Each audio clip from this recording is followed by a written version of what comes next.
وضاح أنور. الركلة الترجيحية الأولى لصالح منتخب اليمن. من سيكون على التنفيذ لك النهائي الذي توج من خلاله المنتخب اليمني؟ الجماهير كلهم أنظارهم الآن صوب ركلة ترجيح أولى، صوب موسى أو الخضر. كذب خبر. الآن صورة حقيقة ومؤشر خطر من عبد الرحمن الخضر. هذا عندما يقول هذا كذب خبر. ضاعت الكرة تتفنن على مين؟ ماذا عن وضاح؟ الوليد ووضاح. الركلة الترجيحية الأولى، الوليد يسجل ركلة الترجيح الأولى لمصلحة الأخضر السعودي. لاحظوا بهذه الطريقة وضعها على زاوية أخرى ليست تلك التي ذهب إليها حارس المرمى. الزاوية اليمنى بين وليد عباس وبين موسى العيد. عباس ولكن يسجل يعدل.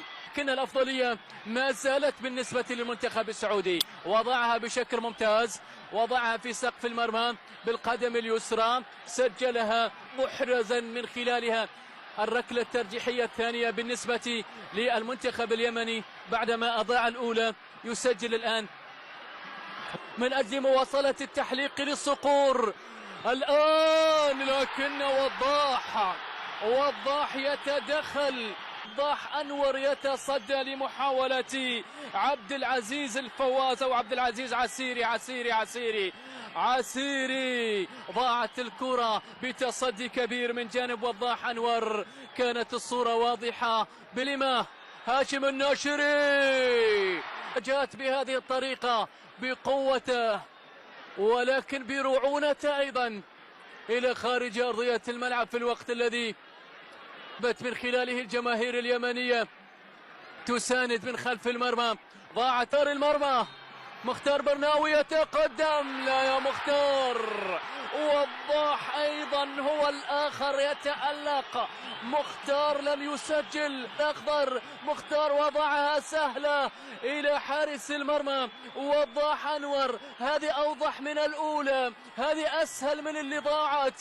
موسى العيد ردمان وموسى يسجل ويتقدم المنتخب اليمني. ذات الترجيح من خلال ركلة ترجيحية رابعة يسجل الثانية. يونس ردمان على يسار حارس المرمى يسجل الركلة الترجيحية الرابعة، وبالتالي 2 مقابل 1. ركلتين مقابل 1 لصالح المنتخب اليمني. هزازي ووضاح. من سيتألق من خلال الكرة القادمة؟ ركلة الترجيح. يتقدم هزازي، يتقدم يسجل ويعدل. ركلتين مقابل ركلتين من خلال الركلة الترجيحية الرابعة. ينجح المنتخب السعودي بواسطة عبد الله هزازي لتصبح النتيجة الآن 2-2 بركلات الترجيح. عبد الله هزازي، عبد الخالق وموسى. يسجل عبد الخالق ويتقدم المنتخب اليمني 3-2. عبد الخالق وضعها أيضا في الزاوية الأخرى بالرغم من تألق الكبير موسى العيد في المباراة، لكن ركلات الترجيح حتى الآن تؤول وتذهب لصالح المنتخب اليمني.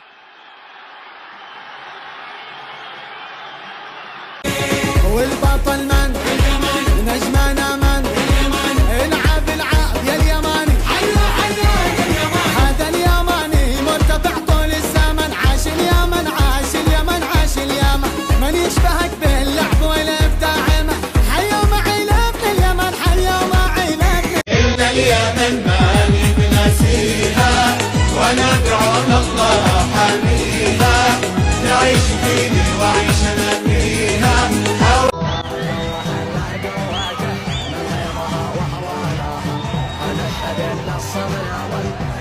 من عزم الأمور كل هذا النادي صالح والله ما يصالح. ما خلي الضم وما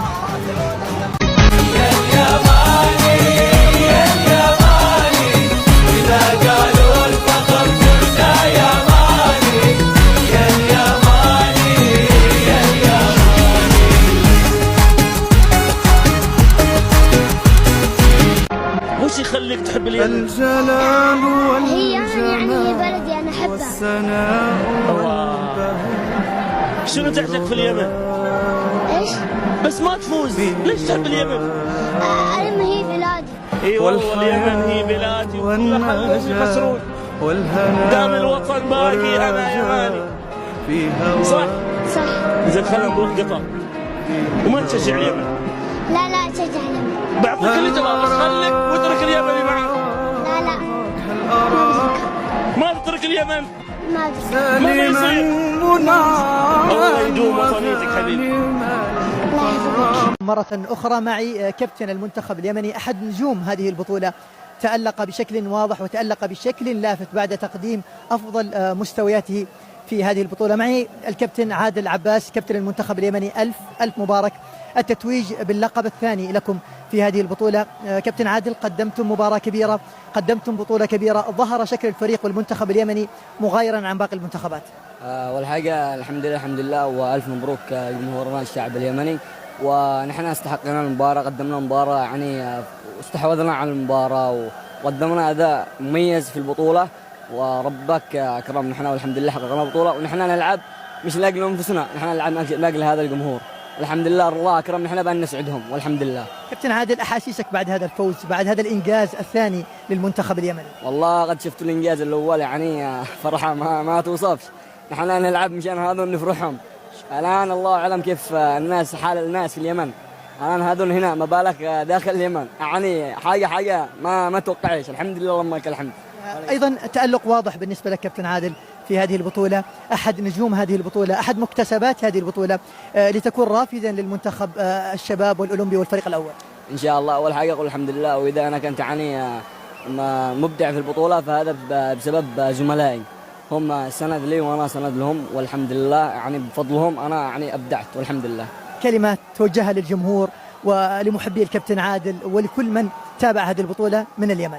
والله يعني أشكركم من كل داخل أعماق قلبي، وهذا اليوم يومكم عرسكم أهل اليمن، وافرحوا بما شئتم والحمد لله. شكرا جزيلا كابتن عادل. إنه الدنيا ابتسامة وارفعوا بالشمس هامة. إنه الدنيا ابتسامة وارفعوا بالشمس هامة.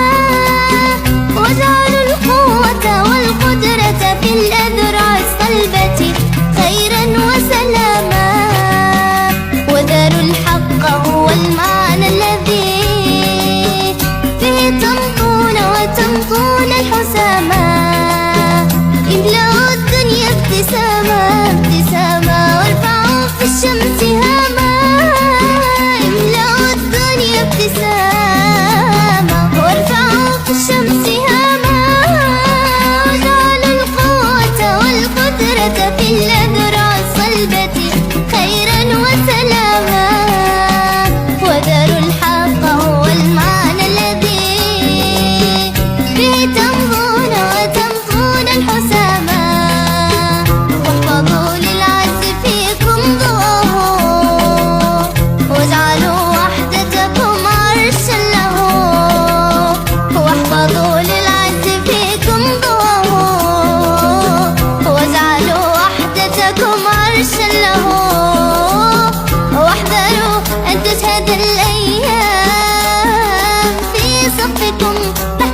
الرجال